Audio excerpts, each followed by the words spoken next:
هاي، انا راود. اهلا بيكم في دماغ شغاله مش بتنام. طيب، انا راود مين؟ جاست راود، 22 سنه. شخص شخص تايه في الدنيا.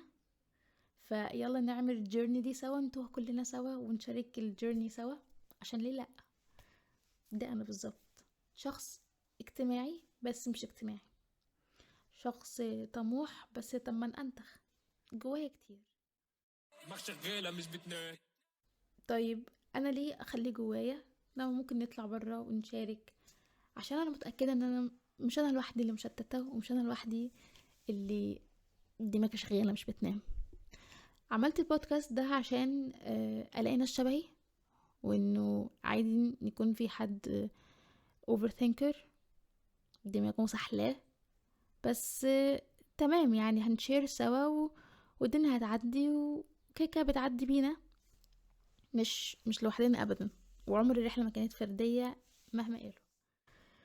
المهم، انا هنا بعمل ايه؟ ولا حاجه. just sharing my thoughts with you. انا بحب ان انا شخص اقعد اشارك افكاري قوي. طيب ليه مش بعمل كده؟ ان انا شخص اجتماعي زي ما قلت، وعندي صحاب، بدور على ناس شبهي. انا شخص متكلم، وفي نفس الوقت عايزه اجرب ان انا اهوست، انني انا على طول انا بتكلم. طيب انا عايزه منكم ايه؟ الحقيقه مش عايزه منكم حاجه، بس اذا برضك عندكم افكار انا اتمنى ان انتوا تشاركوها معايا.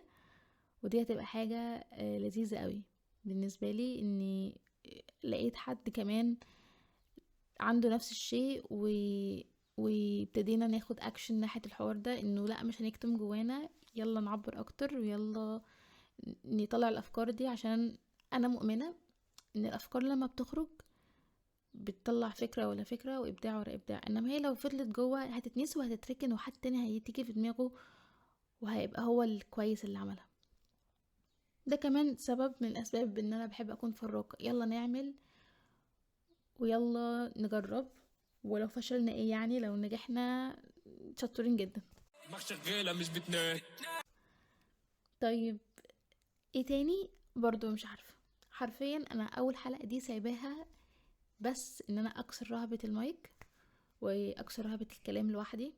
بس دي حلقة تعريفية. راود 22 سنة، جوايا ثوتس كتير، و we will share it together. بس كده.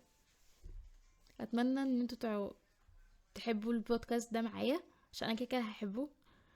و... واتمنى ان افكارنا تبقى سوا.